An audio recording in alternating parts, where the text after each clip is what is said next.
હા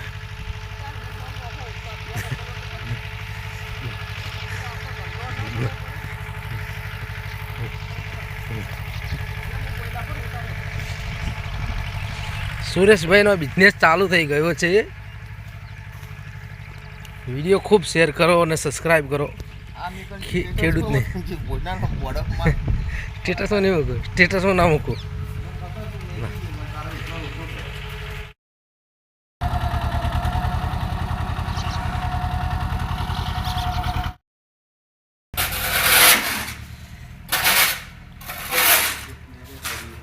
વાહ રે વાહ સુરભાઈ, સુરભાઈ ચેલા ઢોર રાખો? હે બોલો ખરી ચેલા ઢોર રાખો?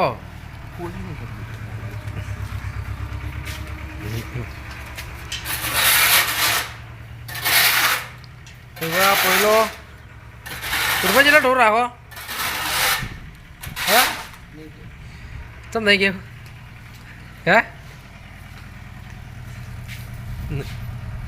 ચમ થઈ ગયું?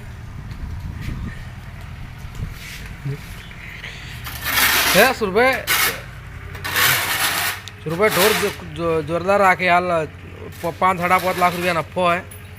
તમે ઢોર એનો તબેલો જોઈ શકો. આ એની જમીન, આ ટ્રેક્ટર હળવા ચાલુ હે.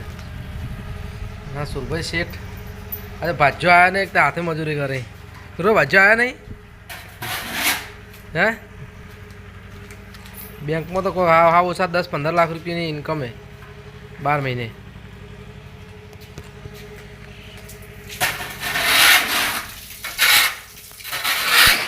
જો કાયમીના ખેડૂતને ભરવાની ટેક્ટિક જો કોઈ યાર તમે આટલું બધું સોણ આ પછી ઉપાડી નહીં કોઈ યાર.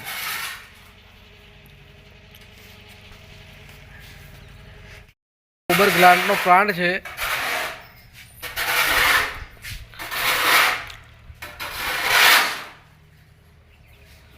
આ એમની ગાયો હી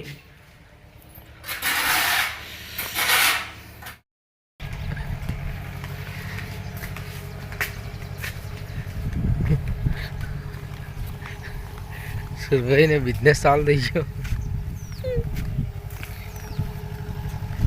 શરીર વાગી થયું, ગોડ ખમી ગઈ હતી નહીં આટલો વજન.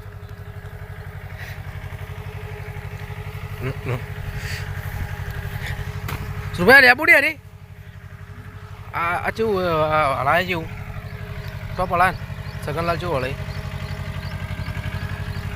હે બોલત ખરી યાર આવ કે એક ખેડૂતની દીકરી કેટલી આગળ વધી શકે છે જોવો આજનો ટેલેન્ટેડ. છું પ્રજાપતિ નેહાંશી સુરેશભાઈ. હું ધોરણ 6 માં અભ્યાસ કરું છું. મારી શાળાનું નામ છે ફ્રીકડા પ્રાથમિક શાળા. મારી કૃતિનું નામ છે જીઓમેટ્રિક પાર્ક. તેને સાદી ભાષામાં કહેવાય તો ભૌમિતિક બગીચો કહે છે. જો મિત્રો હવેના બાળકો મોબાઈલમાં એટલા વ્યસ્ત રહે છે કે મોબાઈલમાં ભણવાનું જોતા નથી અને ગેમો રમે છે.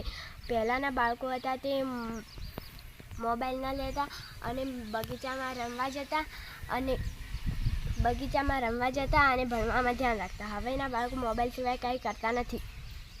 એટલે અમારા મનમાં વિચાર આવ્યો કે અમે અમારી શાળામાં જીઓમેટ્રિક પાર્ક બનાવવાનો વિચાર કર્યો. પછી અમે અમારા ક્લાસ ટીચરને વાત કરી.